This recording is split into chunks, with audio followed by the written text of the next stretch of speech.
Coming to the status quo and future trends, I think let's also touch upon the opportunities what's available, in India. So certainly, for India, I would think about two stages. One is in 1990s where we opened our economy, for foreign players to come in. I think this was one key advancements which drastically, touched upon and changed the Indian sector.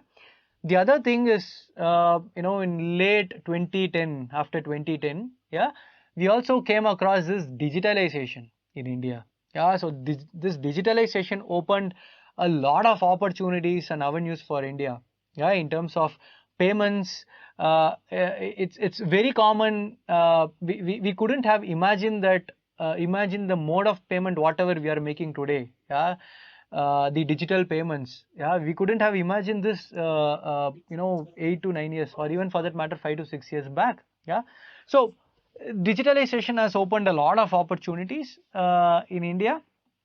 But still, even though, of course, agriculture is, we still call it as a backbone of our nation.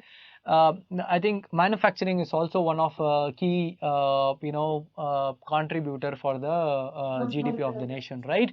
So this sector, you know, is getting a rapid advancements or rapid development in terms of automation, so on and so forth.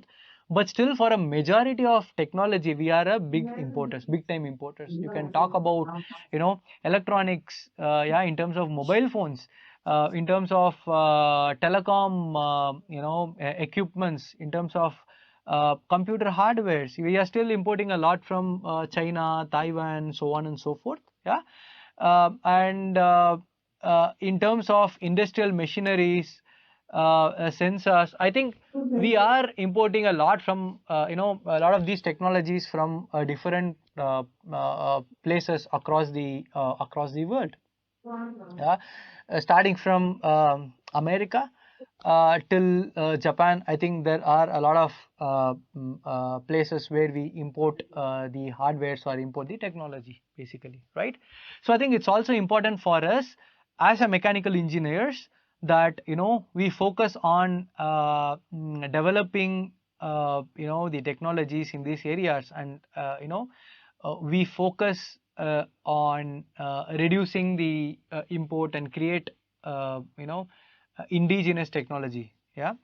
For example, this status is from the print. It shows that India imports from China in 2021. If you see the electronic components, okay, we have almost imported 3.5 billion worth of electronic components, in just year 2021.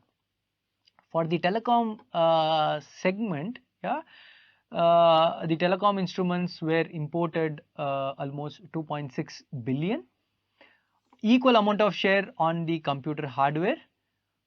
Organic chemicals somewhere around 2 billion, and industrial machineries for dairy processing, right? It's almost 2.1 billion US dollars import, and almost 1 billion US dollar import for electronic instruments, your residual chemicals, and also the electric machineries, so on and so forth.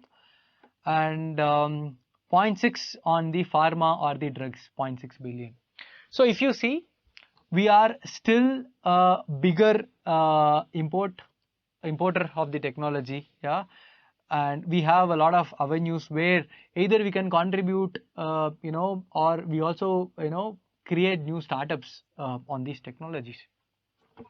So the future trends in automotive, that EASCY trends, right, will be key for the development in India for the automotive domain.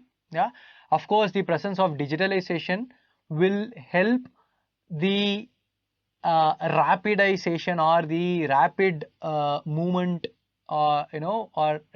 to achieve the objective.